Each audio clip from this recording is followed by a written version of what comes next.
Evoking our nostalgia for Battlefield 1942, the latest game in the series brings its signature base-capturing gameplay back to the Pacific Theater. As a download-only title, Battlefield 1943 is no doubt a trimmer experience. But does it offer enough for players seeking to enlist and conquer?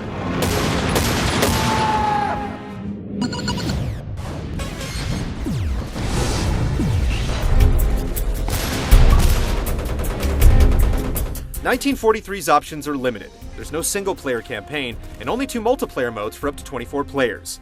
If you can coordinate 16 friends, you can set up a private battle, but otherwise, your only option is to jump into a quick match. There are no lobbies where you can choose what game to join or what maps you want to play on.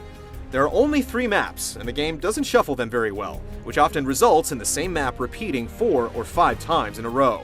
In less than a week, players unlocked air superiority, an additional variant focused on aerial dogfights above a unique map.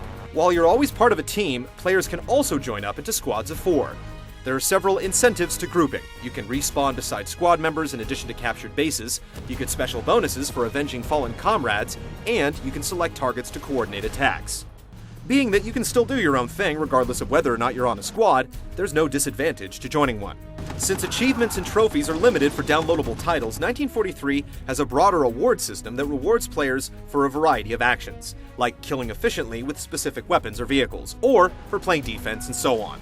Players also rank up over time, but higher ranks don't provide any additional options or advantages.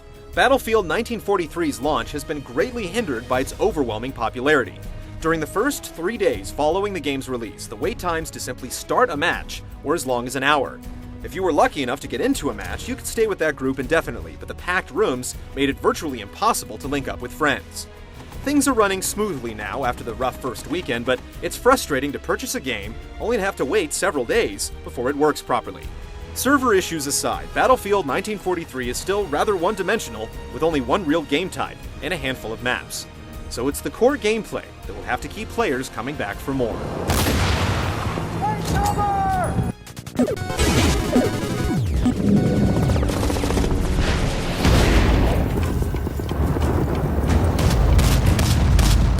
Battlefield 1943 revolves around the standard conquest gameplay of previous titles, with 2 teams fighting for control of 5 bases on each island.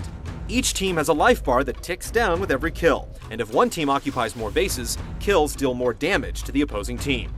Instead of picking up weapons, you choose between 3 classes each time you spawn.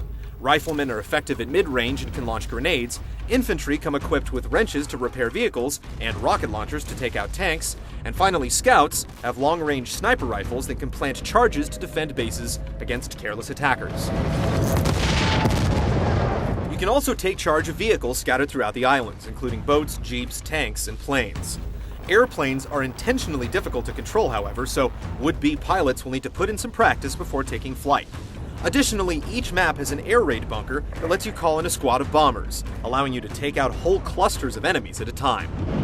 On 2 of the maps, your team launches from aircraft carriers, while Guadalcanal features home bases at opposite ends of the island. Your main base can't be captured by the enemy, so the first few minutes are a race to capture unclaimed territory. While taking any base works to your team's advantage, airfields are the most valuable and are often fiercely contested. Much of the strategy lies in maintaining a strong defense while not neglecting offense. If an entire team rushes from one flag to the next, then the opposition can quickly claim the vacated points as they depart. But if you successfully defend a point from a few waves of attackers, they're likely to focus their attention elsewhere. The game is certainly designed to be more accessible with regenerative health and unlimited ammo, but this is balanced by how easy it is to die, and how long it takes to reload your weapons. Depending on their positions, you'll also often see red arrows perched above enemies' heads, which helps you spot targets on the crowded battlefield. However, this also makes it difficult to hide from enemies if you prefer to set up ambushes or snipe under cover. All of that aside, the game is still incredibly fun and addictive, and with each match lasting 15 to 20 minutes, it's easy to while away the hours without realizing it.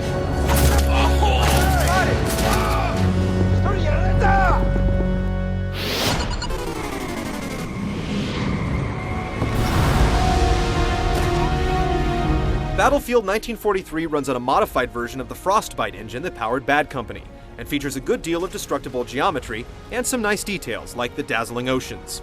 It's not cartoonish like Battlefield Heroes, but it definitely shows off a bit of color and features hilariously loud screams when people die.